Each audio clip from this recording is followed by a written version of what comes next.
인류의 역사는 우리가 무엇을 먹어왔는지에 대한 역사이기도 합니다.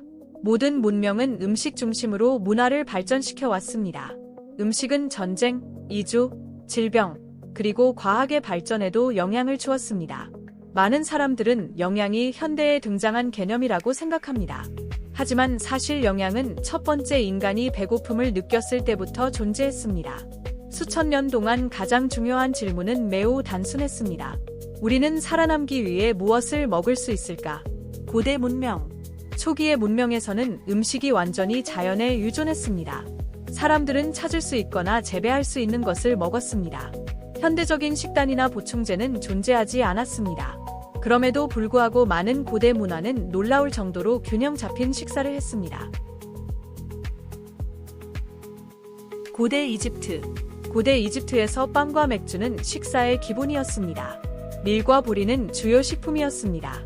사람들은 또한 양파, 마늘, 콩류, 생선, 그리고 몇 가지 과일을 먹었습니다. 피라미드를 건설하던 노동자들은 매일 빵, 맥주, 채소의 배급을 받았습니다. 그들에게 맥주는 단순한 음료가 아니었습니다.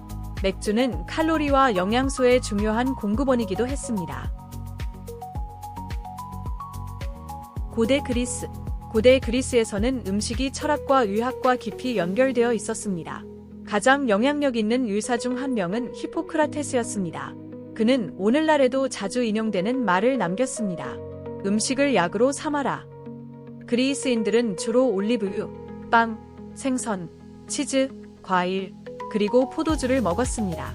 이 식단은 오늘날 우리가 지중해 식단이라고 부르는 것과 매우 비슷합니다. 흥미롭게도 이 식단은 지금도 세계에서 가장 건강한 식단 중 하나로 여겨집니다. 로마 제국. 로마 제국에서는 음식이 매우 중요한 사회적 역할을 했습니다. 부유한 로마인들은 큰 연회를 열었습니다. 이 연회는 여러 시간 동안 계속될 수 있었습니다. 하지만 대부분의 사람들의 식사는 훨씬 더 단순했습니다. 그들은 곡물, 채소, 올리브유, 그리고 약간의 단백질을 먹었습니다. 흥미로운 점은 로마인들이 가룸이라는 소스를 사용했다는 것입니다. 가룸은 발효된 생선으로 만든 소스였습니다. 현대인들에게는 조금 이상하게 들릴 수 있습니다. 하지만 요거트나 김치 같은 발효 음식은 오늘날에도 매우 높이 평가됩니다. 중세. 그 후 역사 속에서 매우 다른 시기가 등장했습니다. 바로 중세 시대입니다. 중세 시대에는 식사가 사회 계급에 크게 영향을 받았습니다. 농민의 식사. 농민들은 주로 검은 빵, 채소, 양파, 양배추, 그리고 수프를 먹었습니다. 고기는 그들에게 드문 음식이었습니다. 그들의 식사는 단순했지만 섬유질과 채소가 풍부했습니다. 귀족의 식사. 반면 귀족들은 많은 양의 고기, 흰빵, 포도주, 그리고 단 음식을 먹었습니다. 그들은 더 많은 음식을 가지고 있었지만 항상 더 건강한 식사를 한 것은 아니었습니다. 그들은 고기를 너무 많이 먹고 채소를 거의 먹지 않았습니다. 이것은 중요한 사실을 상기시켜 줍니다. 음식이 많다고 해서 항상 더 좋은 영양을 의미하는 것은 아닙니다. 중세의 식량 위기. 이 시기에는 큰 식량 위기도 있었습니다. 가장 심각한 사건 중 하나는 1315년부터 1317년까지의 대기근입니다. 몇 년 동안 계속된 폭우가 농작물을 파괴했습니다. 수백만 명의 사람들이 굶주림으로 사망했습니다. 이 사건은 오늘날에도 볼 수 있는 중요한 사실을 보여줍니다. 식량 시스템이 실패하면 사회 전체가 고통을 겪게 됩니다. 대항해 시대와 음식의 세계적 확산. 이후 대항해 시대의 음식은 전 세계로 퍼지기 시작했습니다. 1492년 크리스토퍼 콜럼버스의 항해 이후 전 세계적인 식품 교환이 시작되었습니다. 이 과정은 콜럼버스 교환이라고 불립니다. 이 교환을 통해 토마토, 감자, 옥수수, 카카오와 같은 음식이 유럽에 전해졌습니다. 예를 들어 감자는 많은 나라의 영양 상태를 완전히 바꾸었습니다. 감자는 재배하기 쉽고 많은 칼로리를 제공했습니다. 아일랜드와 같은 지역에서는 감자가 주요 식량이 되었습니다. 하지만 한 가지 음식에 지나치게 의존하는 것은 위험할 수 있습니다. 감자 위기. 19세기에는 유명한 아일랜드 대기근이 발생했습니다. 식물 질병이 감자 농작물을 파괴했습니다. 그 결과는 큰 비극이었습니다. 100만 명 이상이 사망했습니다. 수백만 명이 다른 나라로 이주했습니다. 이 사건은 식품 다양성이 매우 중요하다는 것을 보여주었습니다. 산업혁명. 이제 우리는 산업혁명으로 이동합니다. 이 시기는 사람들이 먹는 방식을 크게 변화시켰습니다. 도시는 빠르게 성장했습니다. 사람들은 공장에서 오랜 시간 일하기 시작했습니다. 역사상 처음으로 많은 사람들이 대량 생산된 음식에 의존하게 되었습니다. 통조림 식품, 정제식품, 가공식품이 등장했습니다. 설탕 소비도 크게 증가했습니다.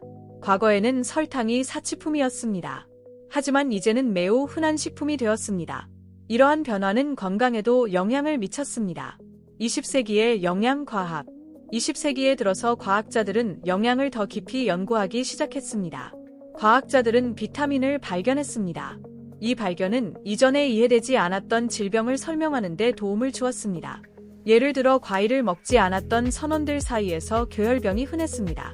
오늘날 우리는 이 질병이 비타민 C 부족 때문에 발생한다는 것을 알고 있습니다. 영양과학은 많은 나라의 식단을 개선하는 데에도 도움을 주었습니다.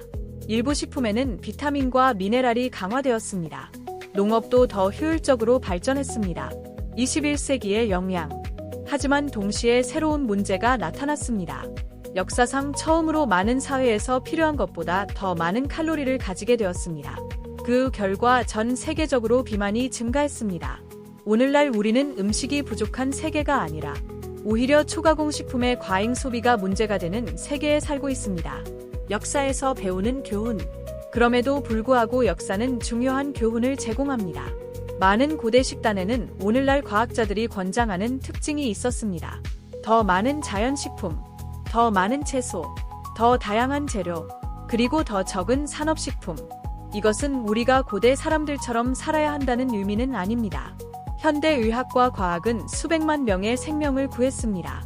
하지만 우리는 과거에서 배울 수 있습니다.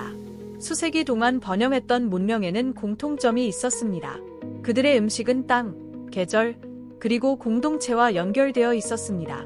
오늘날 우리는 어느 세대보다 더 많은 음식에 접근할 수 있습니다. 하지만 동시에 더 많은 선택을 해야 합니다. 영양의 역사는 여전히 쓰이고 있습니다. 우리가 선택하는 모든 식사는 그 이야기의 일부가 됩니다. 어쩌면 영양의 미래는 완전히 새로운 것을 발명하는 것이 아닐 수도 있습니다. 어쩌면 그 비밀은 고대의 지혜와 현대 과학을 결합하는 데 있을지도 모릅니다. 결국 수천 년 전과 같은 질문이 남아 있습니다. 우리는 더 나은 삶을 위해 무엇을 먹어야 할까요? 그리고 수천 년의 역사 후에도 우리는 여전히 그 답을 배우고 있는지도 모릅니다.